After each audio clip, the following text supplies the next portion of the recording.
Buenas tardes. La Honorable Cámara de Diputados de la Nación, presidida por la diputada nacional Cecilia Moró, junto con la Dirección General de Cultura, les dan la bienvenida al conversatorio La Universidad, Desafíos del Pasado y el Presente, en el marco de las actividades que se realizan en esta Honorable Cámara por los 75 años de la fundación de la Facultad de Humanidades y Artes de la Universidad Nacional de Rosario. Organizada el conversatorio de manera conjunta por la Dirección General de Cultura de la Cámara de Diputados de la Nación y la Facultad de Humanidades y Artes de la Universidad Nacional de Rosario. Queremos agradecer la presencia del decano de la Facultad de Humanidades y Artes de la Universidad Nacional de Rosario, el profesor Alejandro Vila, también del director general de Cultura de la Honorable Cámara de Diputados de la Nación, señor Ángel Gras. Especialmente queremos agradecer la gestión del diputado nacional Eduardo Tonioli.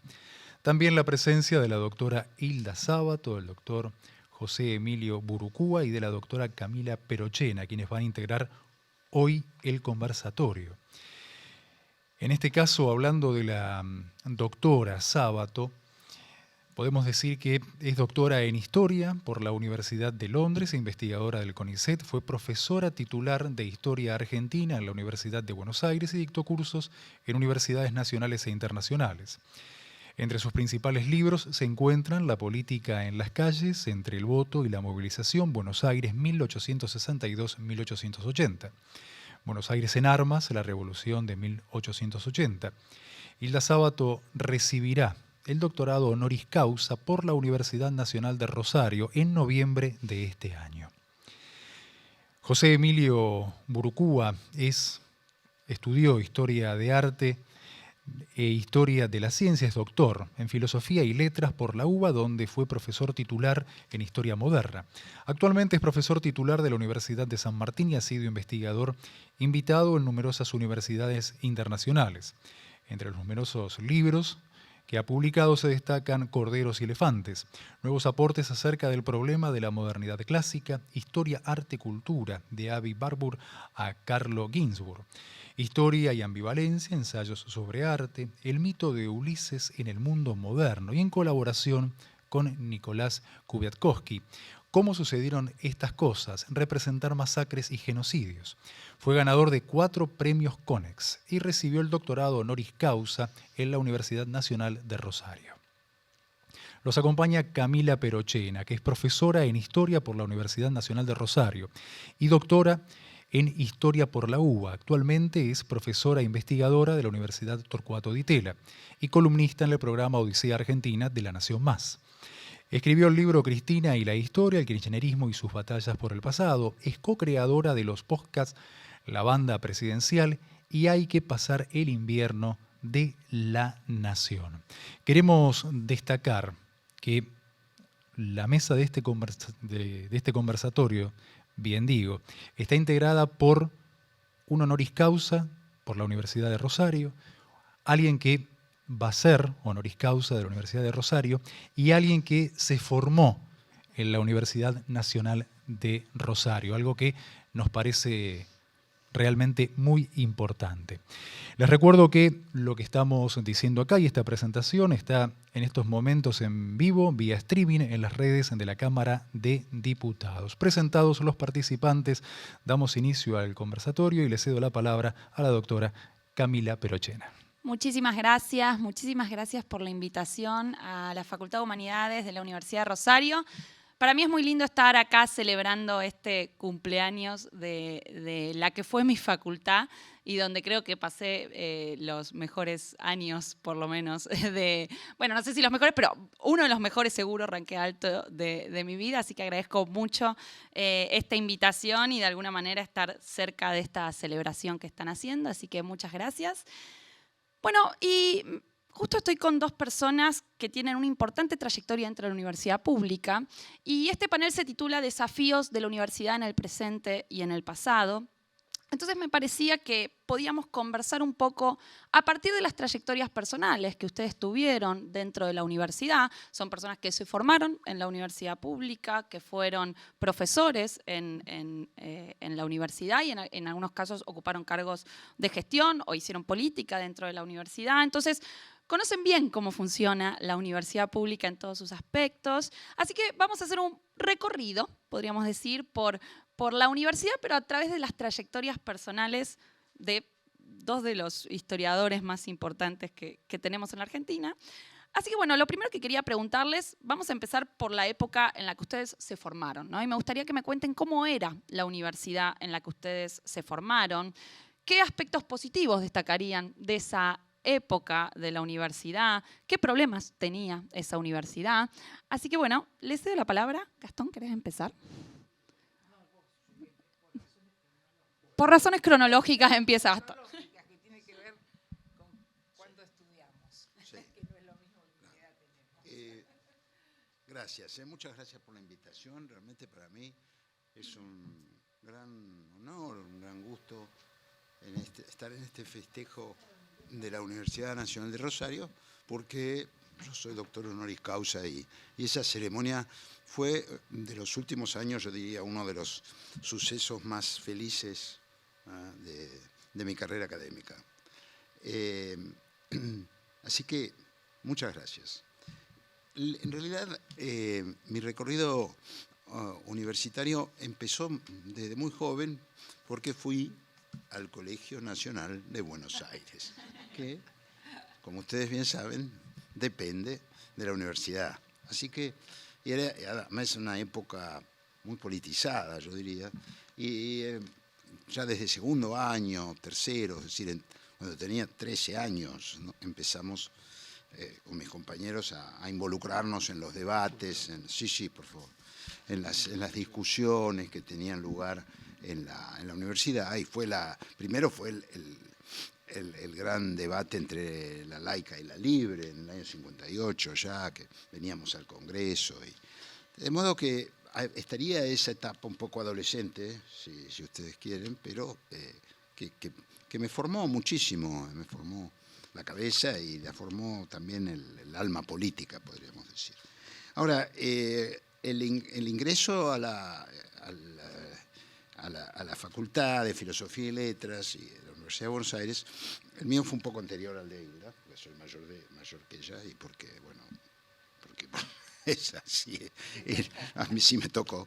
De manera que yo tuve un periodo muy importante de mi formación ya universitaria, de lo que se podría llamar la Universidad de la Reforma, la universidad, ¿no?, que se instaló en la Argentina después del peronismo, ¿no?, a partir de 1956, 1957, donde el corazón fue ese renacimiento del movimiento reformista que había nacido en 1918. Así que hubo allí profesores notables, ¿no?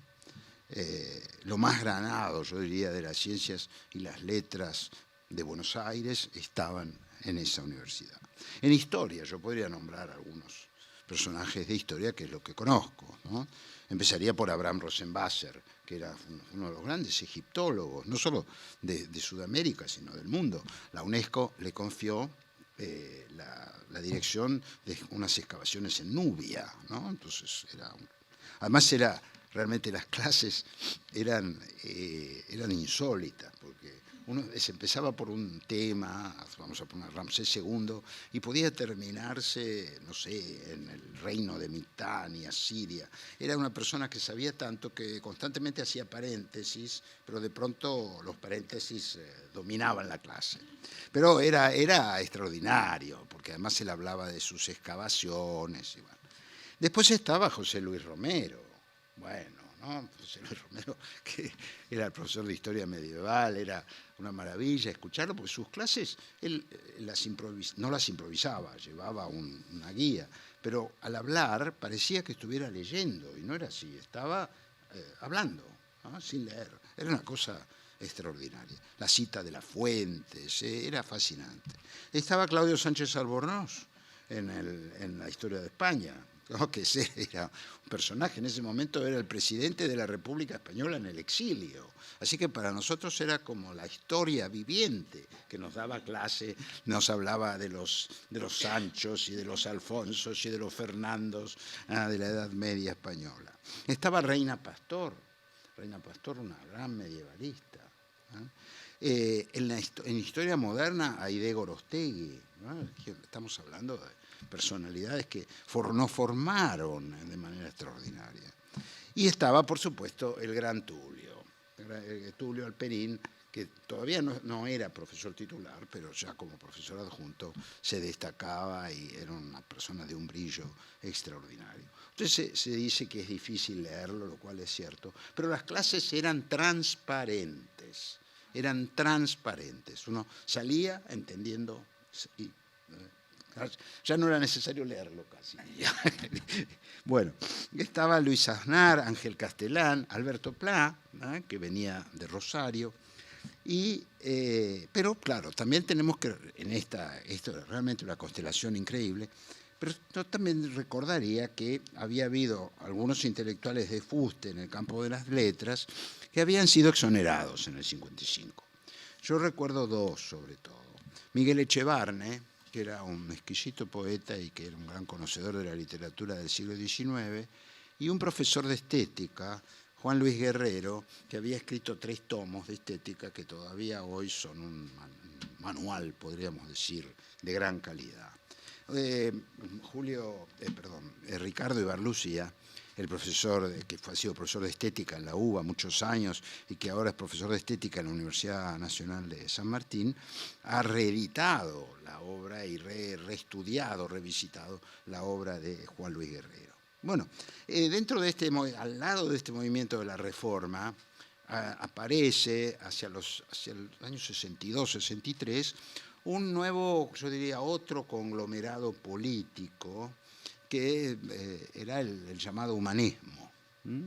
El humanismo que yo lo asimilaría más bien a un liberalismo católico, no sé, Linda, vos que sos la que sabe de esto, sí, un liberalismo cristiano, sí, cristiano, más cristiano que católico, tal cual, que también, bueno, en determinado momento desplazó al reformismo, que había tenido 2 extraordinarios rectores, Riccieri Frondizi y José Luis Romero, y bueno, hubo también dos extraordinarios rectores humanistas. El primero fue el doctor Olivera, el gran economista, Julio Olivera, y el segundo fue Fernández Long, un ingeniero, que fue el que introdujo en la Argentina algunos de los sistemas que utilizamos todavía hoy en la computación, ¿no? Y uno de los que promovió con Manuel Sadowski, junto a Manuel Sadowski en ese momento, la creación de una carrera que era toda una novedad, que fue la de computación científica. Así que ahí hubo, como ven, una confluencia de la Reforma y el humanismo, Sadowski por la Reforma y Fernández Long por el humanismo, que consiguieron la creación del Instituto del Cálculo, la creación de una carrera de computación científica y la instalación de la primera computadora allá en Clementina. Bueno, ahí yo diría que hubo una interrupción dramática, violenta de esto. Yo diría que había un problema en la universidad, que era el problema de la República Argentina, planteado en términos académicos, que era el de, bueno, la proscripción del peronismo. Ese era el problema, ¿sí? Que no parecía no tener cabida en este mundo. Entonces era como una cosa ausente y que estaba siempre allí. Y que no pudo ser resuelta, ni siquiera grandemente discutida en esta etapa. Pero claro, llegó la noche de los bastones largos y allí esta armonía que existía se deshizo. Y fue una época, claro, uno diría, muchísimos profesores se fueron. De todos estos que mencioné, solamente quedaron, Claudio Sánchez Albornoz, ¿sí?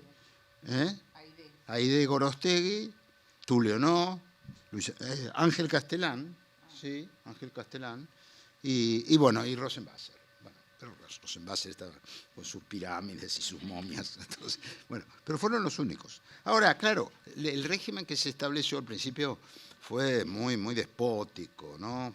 Pero a partir del año 69-70 se dio un fenómeno aquí, en el contexto de esa universidad acallada, yo diría, por la dictadura de aquella época, que fue la aparición en la Facultad de Filosofía y Letras, que es lo que yo conozco, ¿no? Las llamadas cátedras nacionales, que eran cátedras que empezaban a plantear la cuestión de la nacionalidad y aparecía como uno de los grandes temas el peronismo, ¿sí? O sea que eso es paradójico, porque en esto que era un gobierno dictatorial y que muchos interpretaron como un intento de poner un parate al regreso del peronismo, sin embargo aparecieron estas cátedras nacionales aupadas por la propia dirección de la Facultad de Filosofía y Letras en este caso.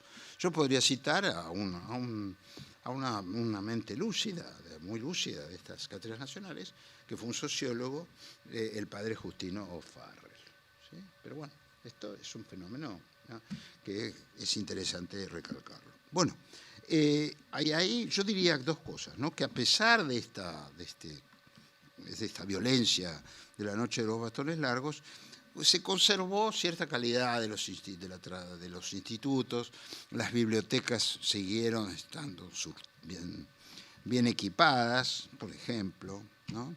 Y empezó otro que va a ser una cuestión siempre abierta, empieza la relación entre la universidad, cómo resolver la investigación en la universidad con la investigación que ya empezaba a consolidarse en el CONICET. Ahí aparece ya eso. No había un régimen que aunara los esfuerzos de la universidad y del CONICET. Bueno, entonces, pero claro, ahí se produce un gran shock, ¿no?, de enorme vitalidad y también de gran arbitrariedad, que fue el gran shock del 73, y a pesar de cierto descalabro, yo diría que aparecen grandísimas figuras en ese marco, grandísimas figuras. Yo cito en la historia, que también vuelvo a insistir, es lo que conozco, ahí descuellan Enrique Tándeter, ¿sí?, Juan Carlos Garavaglia, y una persona muy lúcida que desgraciadamente se cuenta entre los desaparecidos, que fue Alberto Calú, ¿no?, un tipo realmente lucidísimo. Bueno, y cuando llega la dictadura, ahí eso fue el descalabro, porque ahí estallaron todos los modelos universitarios, eso no se puede hablar ahí de nada coherente, eso fue una cosa espantosa, y particularmente castigada la universidad, sobre todo las carreras, las humanidades, particularmente castigadas con desapariciones, torturas, exilios, y eso, digamos que yo diría que se prolonga los efectos, esos que le hicieron tan difícil la reconstrucción democrática en los años 80. Pero creo que esa fue la universidad en la que yo me formé, porque yo estuve en la Reforma, en la de la época de la dictadura de la llamada Revolución Argentina, y también en la época, digamos, en el 73, la gran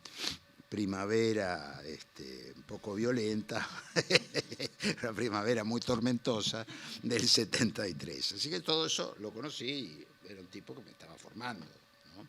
Pero después ya viene la otra etapa, ¿no? Ahí vamos a pasar a la otra etapa, pero primero escuchemos la etapa formativa de Hilda, a ver cómo lo vivió Hilda esos años. Bueno, muchísimas gracias por la invitación. Esto va a ser una recorrida por el túnel del tiempo. Gastón me ha hecho recordar muchas cosas, aunque en mi caso yo no entré no es que sea mucho más joven que él, pero hice un detour antes de ir a Filosofía y Letras y fui alumna de la Facultad de Ciencias Exactas. la cola del reformismo, estudié matemática, la cola del reformismo me agarró a mí ahí. Los más brillantes, yo tuve en el curso de ingreso Exactas, era un curso de ingreso, cuando había curso de ingreso, y lo defiendo al curso de ingreso, fue un curso de ingreso maravilloso, donde tuve grandes figuras de las ciencias, y después hice un par de años en la Facultad de Ciencias Exactas con quienes, bueno, con figuras importantes del reformismo, en el momento en que ya las cosas se empezaban a poner muy densas. A mí el 66 me agarró ahí. Me agarró en la Facultad de Ciencias Exactas. Y cuando entro a Filosofía y Letras, hay un intervalo entre que dejo la Facultad de Ciencias Exactas y me decido por las Humanidades, de manera que yo entré en la Facultad de Filosofía cuando ya nada de lo que contó Gastón estaba ahí. O sea, donde incluso figuras que se habían quedado, como por ejemplo Rosenbasser.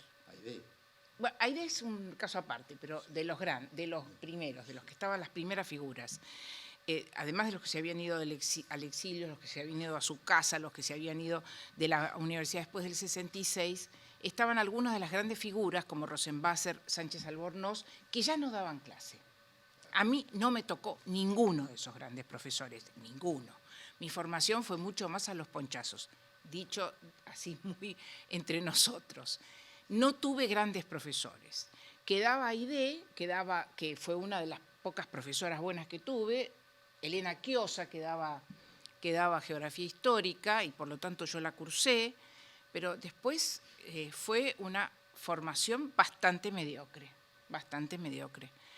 desde el punto de vista de los profesores.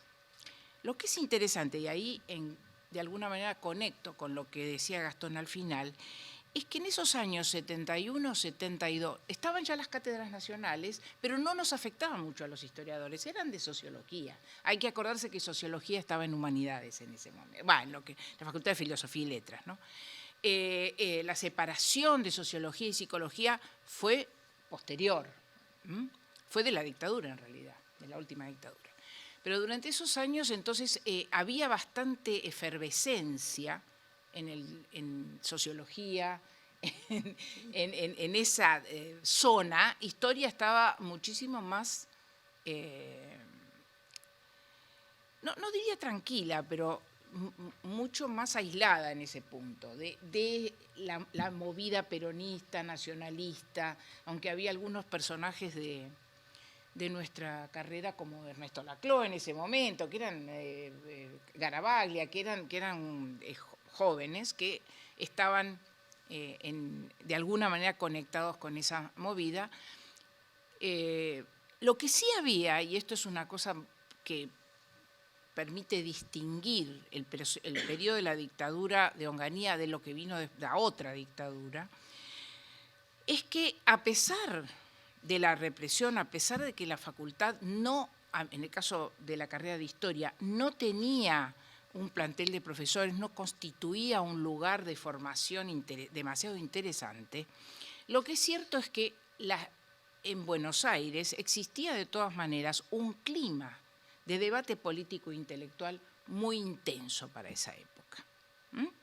Es cierto que había habido, después que todas las vanguardias de los años 60 habían sido acalladas, pero de todas maneras hay un renacer político, intelectual, muy fuerte, que llevó a que, y esto es algo que ahora yo extraño cuando miro nuestras universidades, y es que había una efervescencia, por decirlo de alguna manera, desde abajo.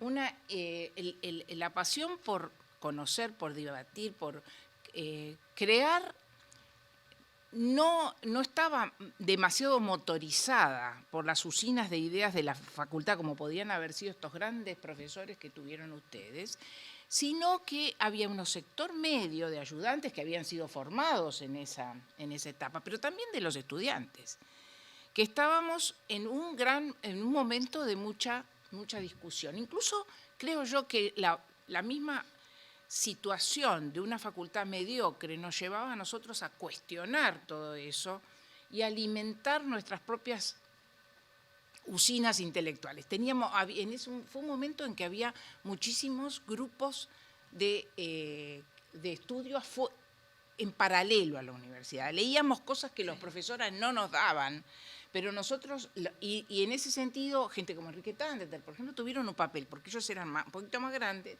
y alimentaban este debate con bibliografía, nos juntábamos afuera de la facultad, en los bares, qué sé yo, de manera tal que yo tuve en ese punto una formación heterodoxa, ecléctica también, porque no era una cosa, no tenía un alperín que nos guiara, no tenía y por lo tanto era un momento muy intenso, muy crítico, y que de alguna manera la falta de maestros también, paradójico, y quizás muy costoso desde un punto de vista personal y colectivo, paradójicamente actuaba con un incentivo para discutir y aprender por otros lados, lo cual nos dio una formación bastante mala, por un lado, incompleta, digamos, ecléctica.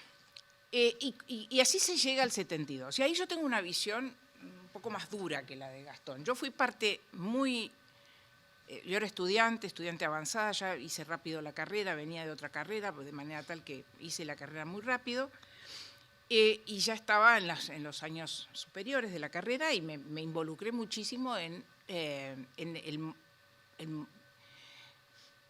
las discusiones y en las acciones de ese periodo 72-73, ¿no?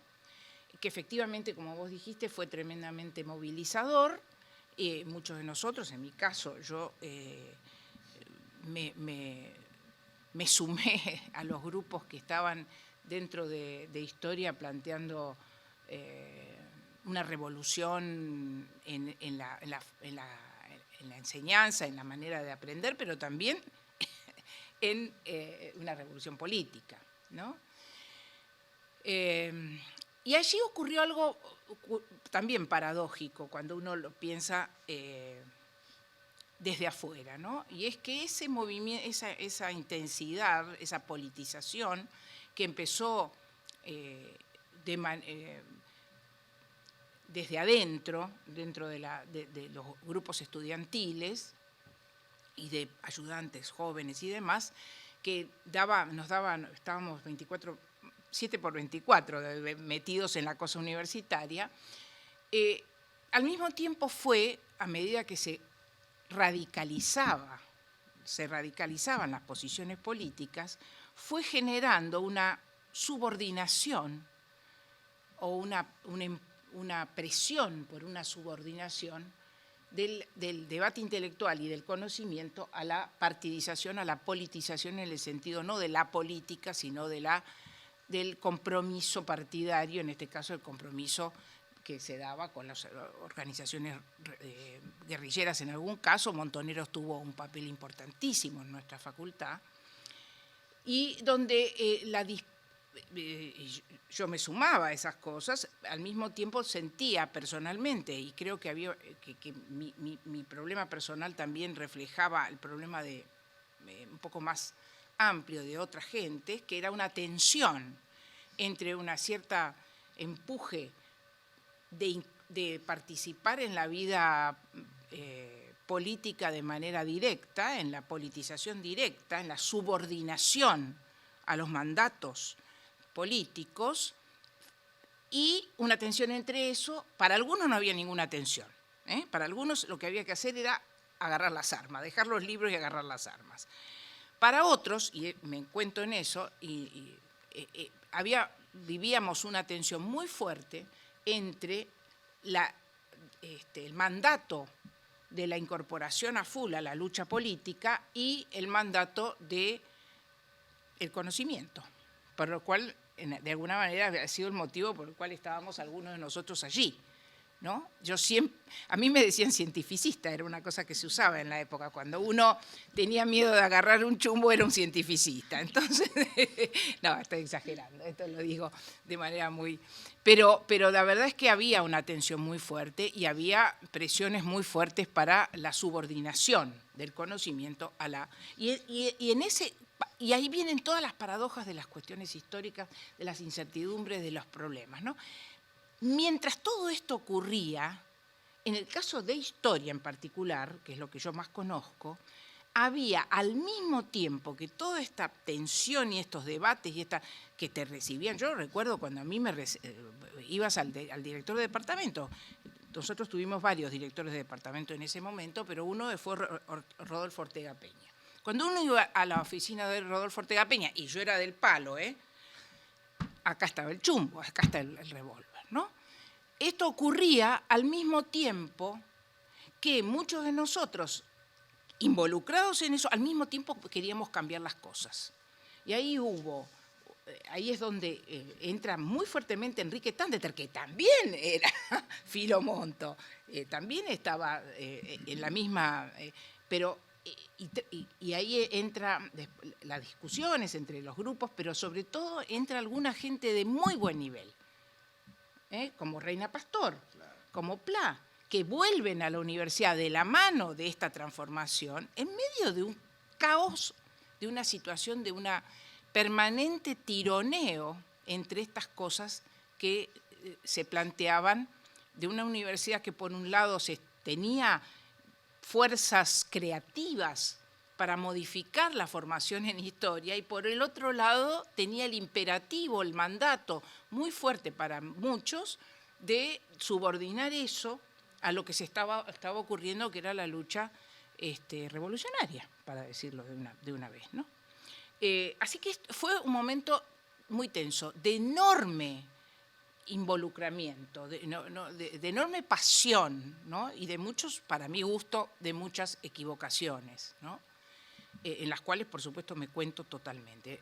Y muchos dramas, porque, por ejemplo, sí. Calú, Alberto, que era un tipazo, digamos, él después se fue a Salta, yo me estaba por ir quería llevarme a Salta a la universidad, a mí y a mi esposo, y bueno, después vino la debacle en Salta también y él desapareció.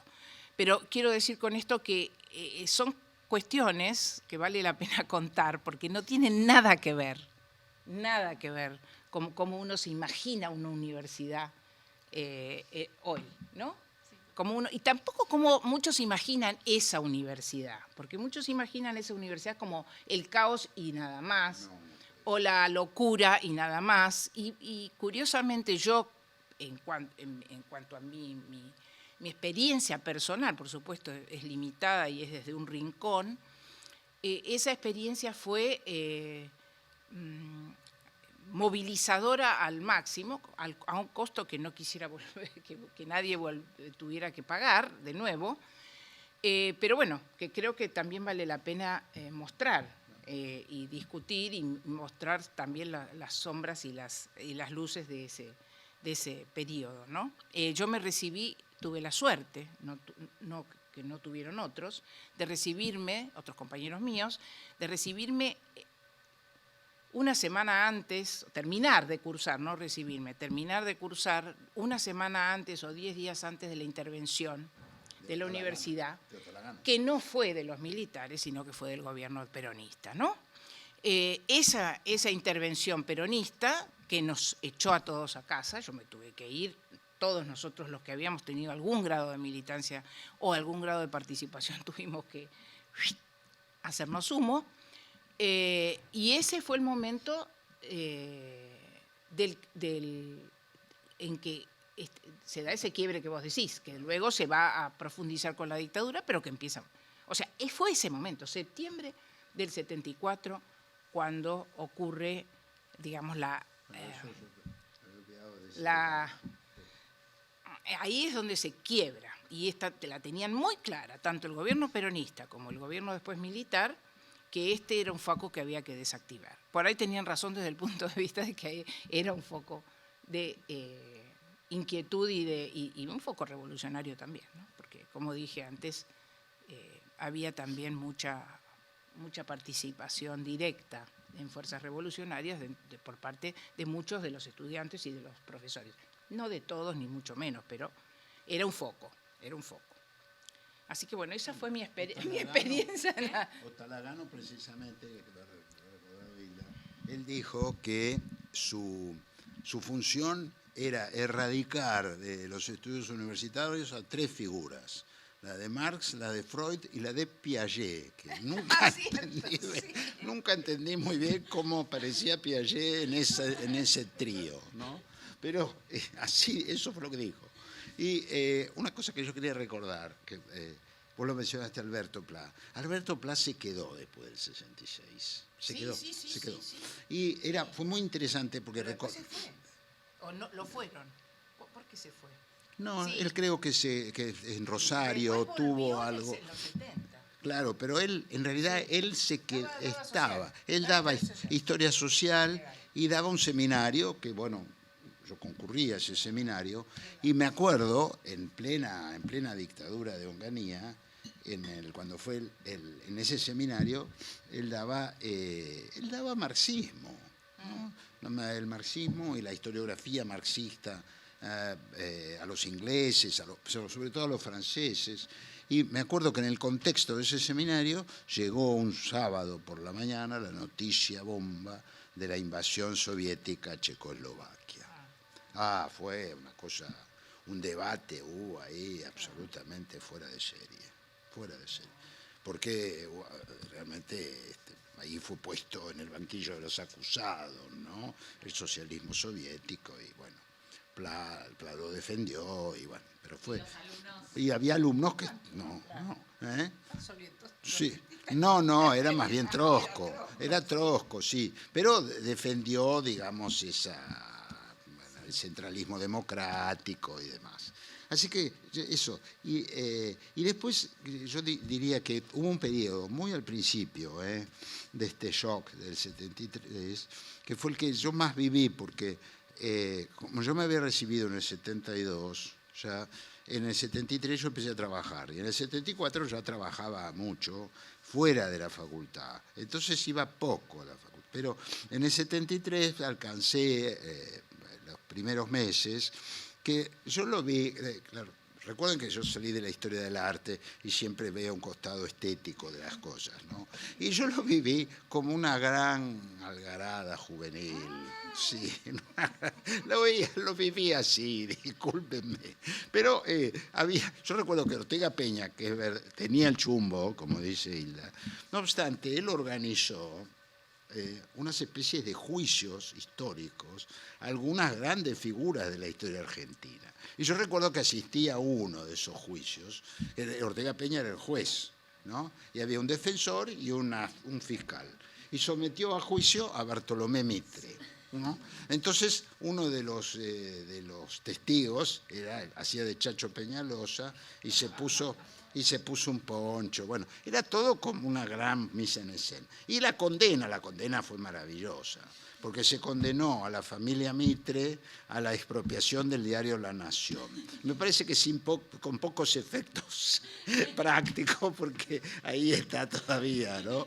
Pero bueno, eso fue lo que yo viví en esos primeros tiempos. La cosa se puso muy sombría a partir del golpe de Chile.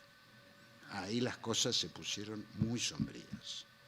Ahí empezó esto que dice Hilda, me parece, de una radicalización. Pero en el año 74 yo ya no estaba en la facultad. Entonces, toda esta otra, ya este patos que va a terminar después en la dictadura, ¿no? La dictadura más terrible. Pero bueno. Bueno, gracias por esta pintura que no imaginaba ni de cerca, así que estoy sorprendida yo, me imagino que muchos de acá también, y gracias por la claridad. Y vamos a pasar a un periodo un poco más luminoso, que es el de la transición democrática y a la Universidad de la Transición, también una universidad a la que ustedes se van a incorporar como profesores, investigadores. Entonces, bueno, ¿cómo cambia de esta universidad que ustedes contaban recién a la universidad posterior a la transición democrática, ¿no? Y ahí también qué luces y sombras, porque me imagino que no fueron todo luces, me imagino que hubo luces y hubo también sombras en esa universidad de la transición. Bueno, ¿cuáles eran esos desafíos que se vivían posterior al 83? No sé si quiere empezar Hilda o Gastón.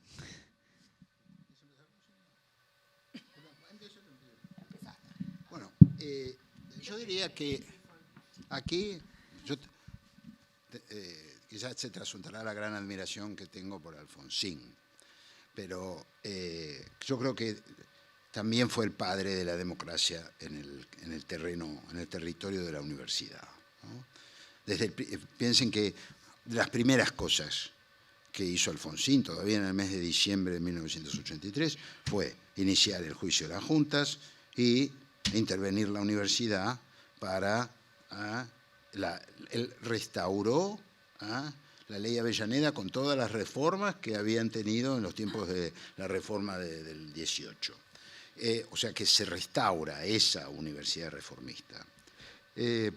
Y empieza la reorganización de la universidad con concursos en los que participan grandes figuras argentinas, latinoamericanas y europeas que son traídas para la designación de profesores, pero ahí hay una cosa que es impresionante, enseguida empezamos a notarlo, quienes siendo bastante jóvenes, demasiado jóvenes, para ser profesores titulares, tendríamos que haber sido profesores adjuntos en esa época, claro, pero tuvimos que ser profesores titulares, y ahí tuvimos un gran vacío. Nos dimos cuenta de que había pasado la dictadura y con la dictadura habían desaparecido muchos de los grandes espíritus, ¿no? Que tendrían que haber estado en el lugar que asumimos nosotros. Pero eso fue complicado, ¿no? Pensar en esta universidad renacida sin esos grandes espíritus, ¿no? Debo decir que en historia, por suerte, Tulio Perín estaba en plena producción y brillo en Estados Unidos y que venía prácticamente todos los años, ¿no? Y eso era realmente una luminaria en todos los planos, no solamente en el de la historia, sino en el de cómo organizar, cómo pensar esa cuestión de una generación faltante. Había una generación que había desaparecido. Pero hubo, no obstante, yo diría, una gran legitimidad de los concursos, una búsqueda de la excelencia académica, y eso yo creo que la universidad se lo debe al proyecto que tuvo Alfonsín, y bueno, secundado por Alconada Aramburu, que era el ministro de Educación, y por Francisco de Rich, que fue el rector organizador, ¿no?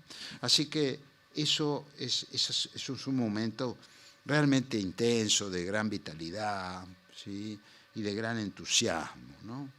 Y aparece otra cuestión que me parece importante en esta primera década de la restauración democrática, que es que se plantea ya sin ambajes y abiertamente el tema de cómo se articula la investigación de la universidad con el CONICET, ¿sí? Hubo un intento ahí de Aveledo, me acuerdo que era el presidente, ¿no?, del CONICET, presidente del CONICET, y él intentó aplicar una fórmula mixta, ¿no?, de investigadores que fueran tanto del CONICET como de la universidad, pero no pudo, había una oposición fuerte de ciertos sectores no reformistas, podríamos decir. Y acá yo voy a quizá apartarme de la Vulgata, en el sentido que eso que planteaba Aveledo, con grano salis, ¿no es cierto?, que es el grano salis que uno encuentra cada vez que está el peronismo en escena. Pero, claro, Menem al principio no sabía para dónde iba en materia universitaria. Y en el CONICET tampoco. Pero ahí hay una figura importante que hay que rescatar, que es la de Juan Carlos del Bello. Juan Carlos del Bello, él es el que logra el sistema de articulación de la investigación de la universidad con el CONICET. Y digámoslo, desde el punto de vista financiero, la universidad estuvo muy bien durante la administración de Menem. La gran estabilidad del peso, sobre todo a partir del 93, hace que se haya podido hacer mucho. Y él respetó la autonomía universitaria. No hubo ninguna intervención por parte del Ejecutivo. Así que yo revalorizo la política del doctor Menem, que quizá no fue la de él, pero bueno, pero es lo que resultó. Él tuvo una gran ministro de Economía, de Educación, que es Susana de Cive, fue una muy buena ministra. Y tenía a Del Bello como secretario de Asuntos Universitarios, que después Del Bello fue rector organizador de la Universidad de Bariloche, después, de Río Negro, sí, en Bariloche, Río Negro en Bariloche. Bueno, por eso, yo creo que ahí hay que reexaminar, ¿no?, esos años de Menem, sine ira et studio, como decía Tácito. Pero bueno.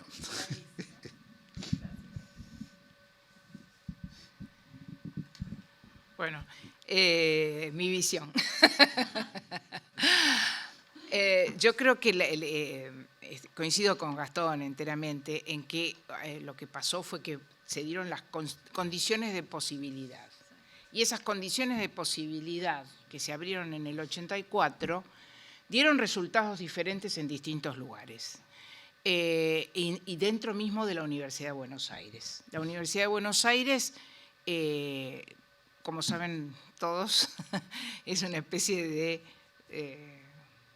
conglomerado, para decirlo suavemente, de facultades. Entonces, realmente es muy distinto lo que, es decir, dadas las condiciones de posibilidad que se abren con la intervención de Delitzsch y después con los sucesivos rectorados de Shuberov, lo que ocurrió en las distintas facultades fue bastante diverso, ¿no? Y dependió mucho, como pasa en estas cosas, cuando no hay una presión directa desde los poderes fácticos o del poder ejecutivo, de lo que fuera, dependió también mucho de cómo se organizó y cuál fue la dinámica interna de cada universidad. La autonomía fue un hecho. Y entonces, a partir de ahí, yo creo que una de las cosas que cuando miramos la universidad del 83 para acá, hay momentos luminosos y momentos muy, muy feos, para mi gusto. Pero en todo caso ya no podemos ponerle la responsabilidad a los de afuera. No podemos ponerle responsabilidad ni a Alfonsín ni a Menem, porque efectivamente no es de ahí de donde vinieron los problemas. Los problemas fueron los que surgieron de la propia dinámica universitaria. Dicho esto, la Facultad de Filosofía y Letras tuvo un primer periodo, unos primeros años, los primeros 10 años, 15 años, diría yo, 15 años, los primeros 15 años, de muchísima vitalidad. Yo creo que una de las cosas una de las consecuencias del hecho que señalaba Gastón, que por un lado fue un problema, es decir, la ausencia de figuras, la ausencia de tradición, era como volver a un campo minado, entrar a un campo minado, no había nada. Había estudiantes ávidos, como nunca los he visto, de las novedades. Estaban hartos de la universidad que les había tocado vivir y por lo tanto, cuando nosotros desembarcamos, porque nos invitaron a participar, luego concursamos y demás, era como, hemos recibido como los portadores de la transformación. Y en el caso de la historia, era poner la historia a la altura de los tiempos. Porque yo creo que una de las cosas que había pasado, a diferencia, y ahí vuelvo a lo que dije antes, de la dictadura de Onganía, donde el clima intelectual y político contrariamente a la voluntad de los propios dictadores, en lugar de acallarse, se aceleró, se alimentó, se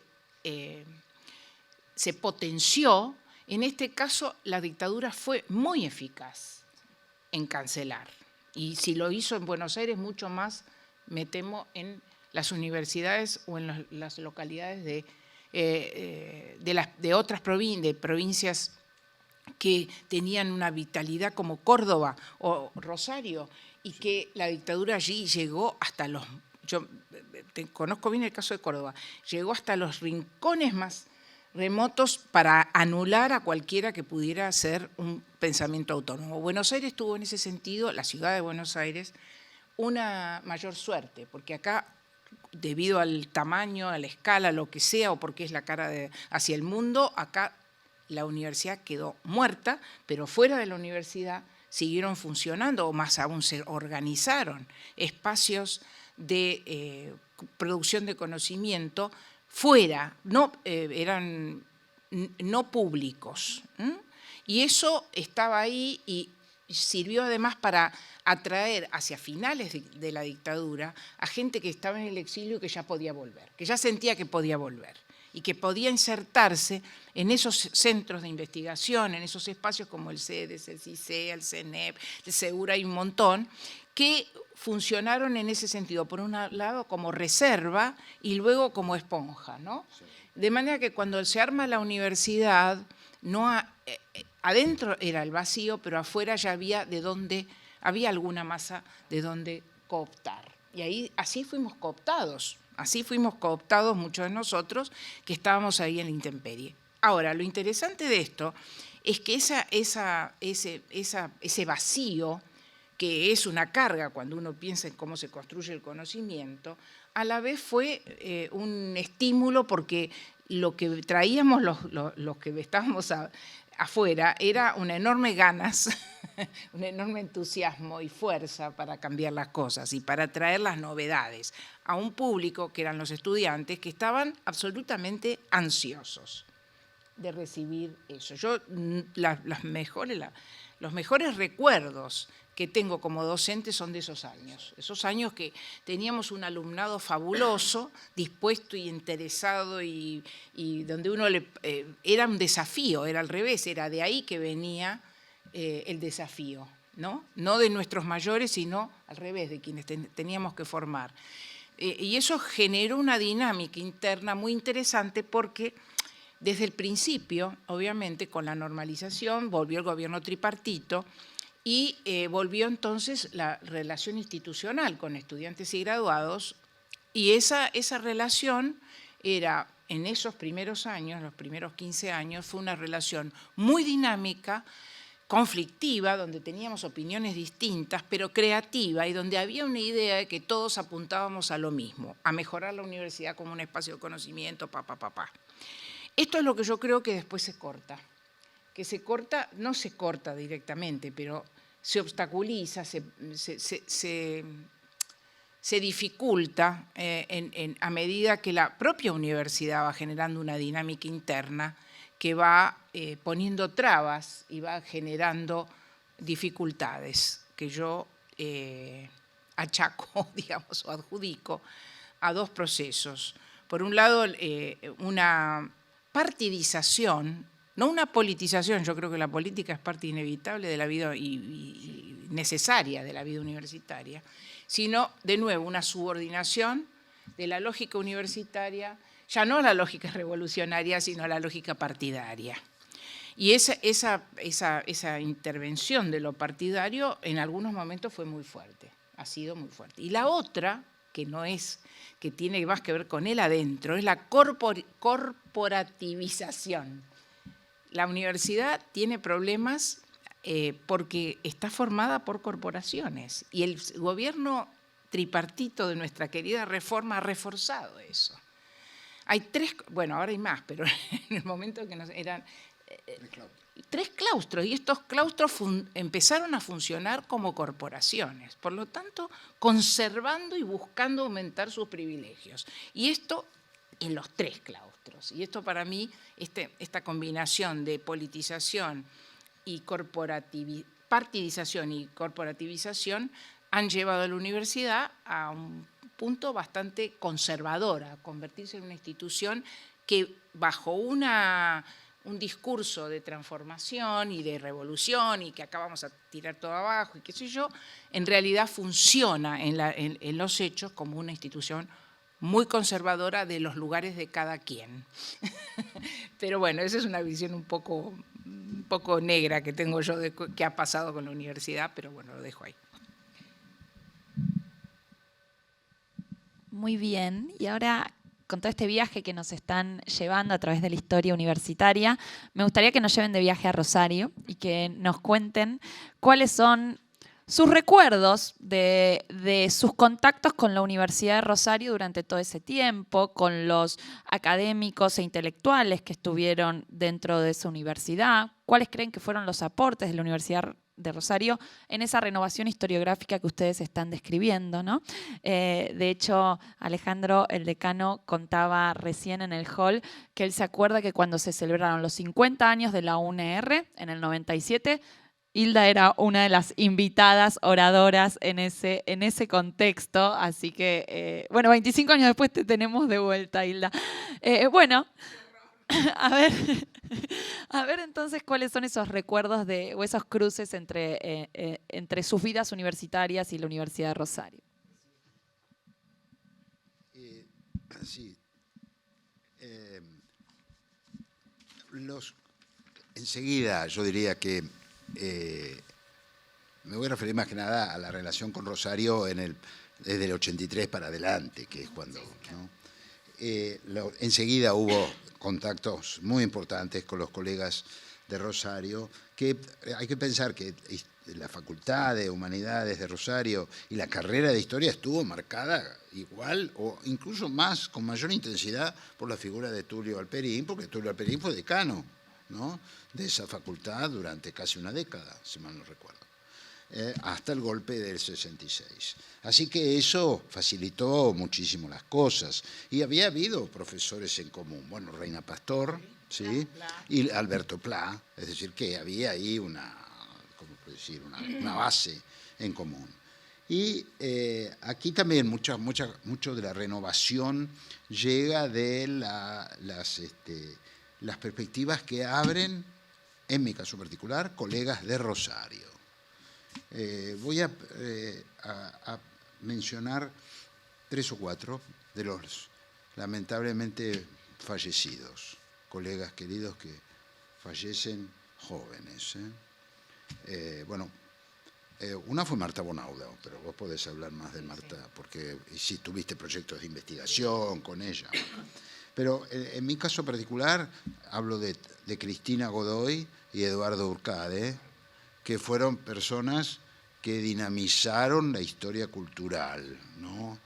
Yo diría que la historia cultural ha sido distinta a partir de una serie de textos que escribieron ellos sobre Marc Bloch, por ejemplo, sobre la relación de Eduardo con Chartier, que fue muy importante, y Cristina Godoy, que, claro, es un hecho, pero son hechos con peso, ¿no? Que Cristina hace un libro sobre, siguiendo el ejemplo sobre la muerte en Occidente, tanto de Bauvel como de Ariès, ahí está, Philippe Ariès. Siguiendo ese ejemplo, ella se interesa por ver las actitudes frente a la muerte en la historia, digamos, colonial y en la historia argentina. Y produce un libro a donde todos los que estábamos interesados en historia cultural participamos, y fue extraordinario porque hicimos unas reuniones en Rosario, coordinadas por Cristina, sobre ese tema. Después Cristina fallece prematuramente, lo mismo que Eduardo, ¿no? Así que eso ha sido una pérdida muy grande, porque eran personas muy comprometidas además con la enseñanza y con la investigación en equipo, ¿no? Y yo también quisiera mencionar, dado que mi campo es el de la historia del arte, a Elsa Flores Ballesteros. Elsa Flores Ballesteros fue se ganó un concurso acá, en la Universidad de Buenos Aires, y venía desde Rosario, y era siempre una delicia conversar con ella, porque era una persona que conocía muy bien la teoría del arte, y conocía muy bien la historia del arte latinoamericano, ¿no? La cátedra de Historia del Arte Latinoamericano en la Universidad de Buenos Aires fue fundada, yo diría, por Elsa Flores, ¿eh? Así que, fíjate ahí lo que hay. Pero estos son fallecidos. Yo, por supuesto que tengo que recordar algunos nombres también conspicuos de los vivos. María Inés Carsoglio, por ejemplo, que bueno, fue una muy buena, extraordinaria profesora de historia medieval y también moderna, con la que compartimos la pasión por algunos autores, por ejemplo, por Carlo Ginzburg. A Darío Barriera, por supuesto que también, pero él es un poco el fundador de esa revista tan singular que es la revista Prohistoria, ¿no? Y que tiene muchos paralelos con otro emprendimiento interesantísimo que hubo en Buenos Aires, que es la revista Entre Pasados, ¿no? La de Juan Suriano y Mirta Lobato.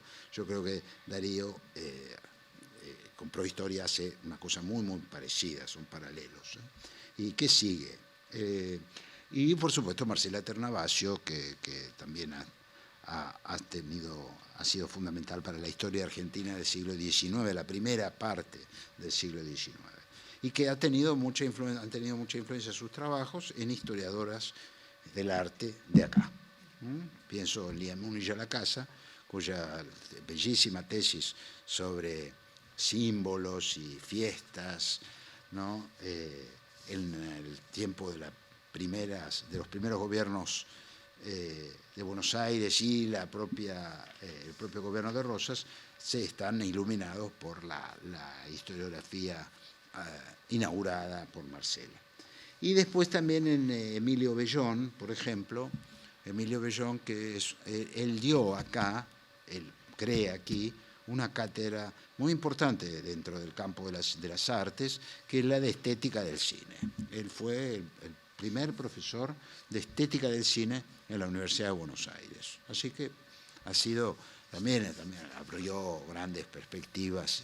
Y yo incluso he asistido a sus clases como alumno, porque eran realmente fascinantes la manera que presentaba las distintas teorías sobre el cine. Así que bueno, y por último digo que tengo el inmenso honor y único, soy el único, mi único doctorado honoris causa es el de la Universidad Nacional de Rosario, cosa que agradezco, y ahí además tuve una presentación inmerecida, francamente, que la hizo Rubén Chababo, que siempre, bueno, tengo el texto que él leyó, y cada tanto le digo a mis nietos, che, lean esto para enterarse. Vean quién es el abuelo, che. Sí, leen esto y se dan cuenta de con quién están hablando. Vos sos un superhéroe, abuelo, no te preguntan. No me dices. No, ni siquiera leyendo el texto de Rubén no lo convenzo. Sí. Bueno. Me sumo a muchas de las cosas que dijo Gastón y sobre todo de los nombres que evocó, todos para mí también muy queridos y muy importantes. Pero quería contar otra cosa, que es en realidad el lugar que tuvo alguna de la gente de Rosario, en la creación, diría yo, de un campo historiográfico profesional moderno en la Argentina. Porque yo creo que uno de los grandes cambios que hubo a partir del 83 en la disciplina de la historia es que creo que es el cambio más importante desde el punto de vista de nuestra profesión, es la creación realmente colectiva de un campo historiográfico, de una disciplina con reglas, con protocolos, con todo lo que tiene que tener una disciplina, que en la historia había quedado muy desdibujada después de todos estos años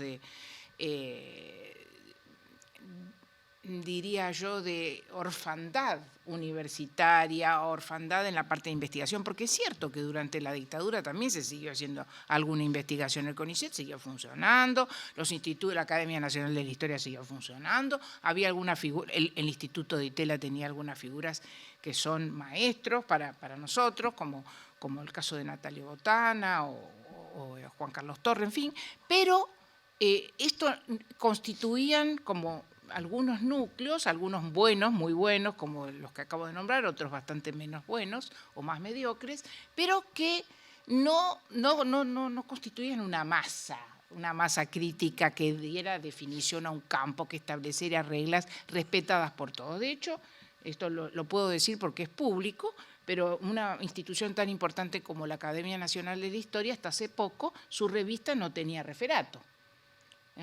Fue en los últimos años que se estableció la necesidad de un referato con la, diríamos, contra de algunos de los viejos o de los tradicionales miembros de la academia que sostenían que eso era casi una ofensa, que alguien los pudiera hacer un referato para publicar en una revista.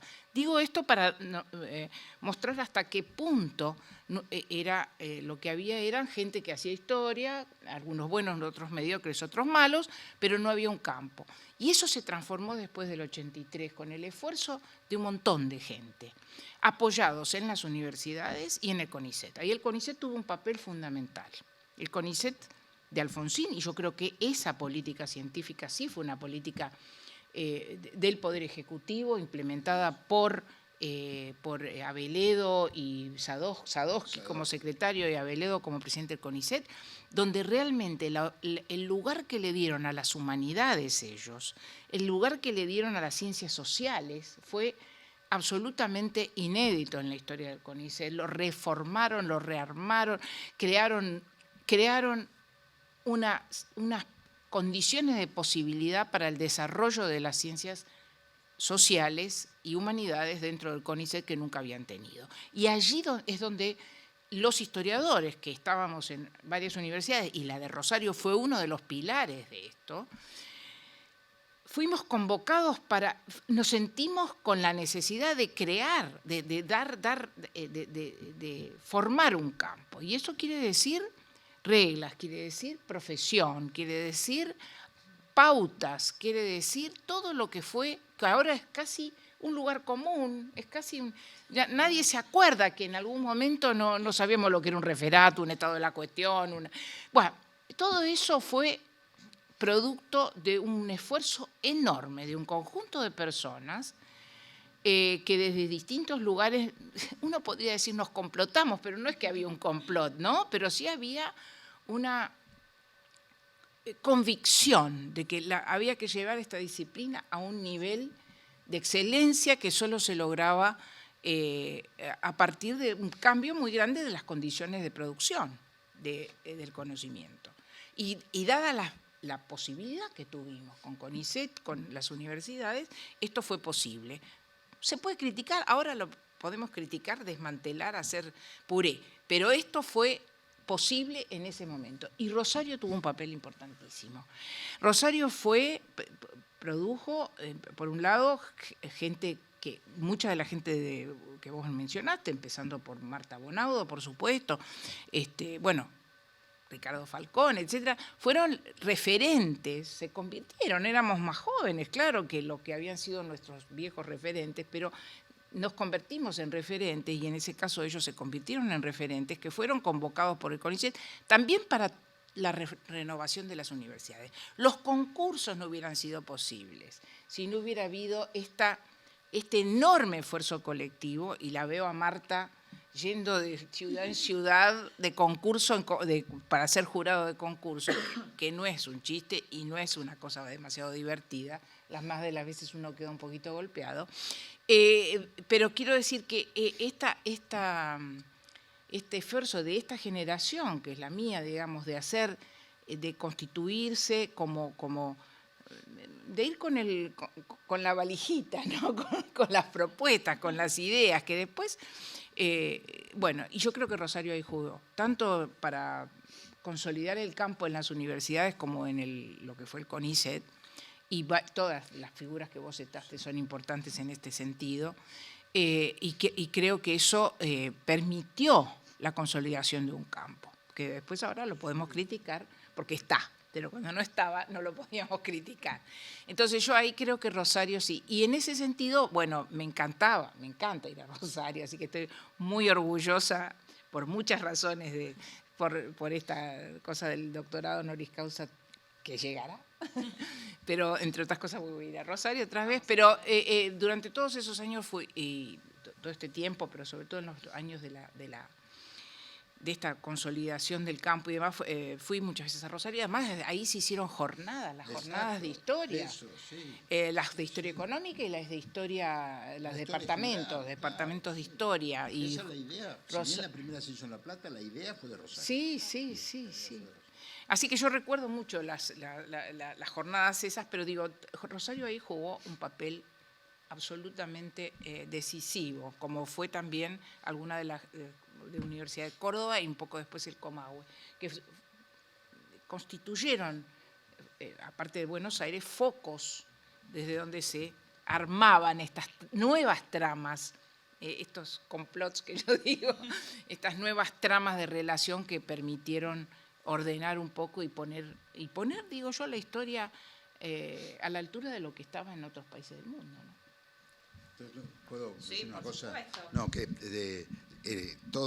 finalmente todos los académicos de la historia nos hemos allanado al sistema de referato, con gran entusiasmo. Ahora, pero hubo una contienda, hubo una contienda, bueno, y hubo que convencer a algunos colegas que, bueno, han años de no practicar el sistema, pero ahora estamos todos yo lo sé, contestes. Y quería citar, que me olvidé de hacerlo y merece que lo diga, una revista muy importante, porque a veces, si bien yo soy de historia del arte, me olvido de la historia del arte, no sé por qué, pero hay una revista, que es la revista Separata, en Rosario, que también tiene un poco ese carácter de emprendimiento privado o no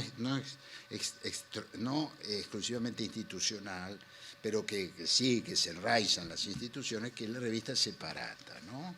Que es una revista que crearon Adriana y Guillermo Fantoni, y que es un verdadero hito, diría, en el trabajo académico de la historia del arte. Sobre todo porque, bueno, estamos conociendo mucho mejor la gran escuela del litoral, gracias a eso, que es una de las escuelas de pintura más robustas y más ricas, ¿no?, del arte nacional. Así que, bueno, eso quería recalcar. Bueno, con este viaje que nos llevaron por Rosario, me parece que podemos dar por terminada esta conversación. Les agradezco mucho a los dos por contarnos tantas cosas interesantes e iluminadoras sobre las trayectorias de la universidad, y a la universidad y a la Facultad de Humanidades y Artes de la Universidad de Rosario por la invitación, organizar esto, y feliz cumpleaños, ¿no? Feliz cumpleaños. Bueno, muchísimas gracias. Sí. Algo que no debería confesar, pero la universidad, yo tengo tantos años, voy a cumplir años con la Universidad de Rosario. Exacto, nací con la Facultad de... Cumplo 75 años. Genial. Este mes, así que... Bueno, muchas gracias. De esta forma llegamos al final del conversatorio. La Universidad, Desafíos del Pasado y el Presente. Agradecemos a la doctora Sábato, agradecemos al doctor Burucúa, que no sé si lo bauticé, yo le decía a José Luis, pero creo que... José Emilio y Gastón. Bueno, perfecto. Para la próxima vez ya sé que tengo que ir con Gastón. Doctora Perochena. José Emilio. Ah, José Emilio. Entonces estuve bien. Ese sí, estuviste bien. Ese es el del DNI, ¿no? Bueno, muchísimas gracias. Los invitamos para mañana a las 11 en este mismo lugar. Tendremos otro conversatorio, Universidad y Desafíos del Siglo XXI, puntos a debatir para una ley de educación superior. Muchísimas gracias a todos, que tengan una excelente tarde, noche, y gracias por estar aquí con nosotros y por la hermosa charla que hemos compartido. Muchas gracias.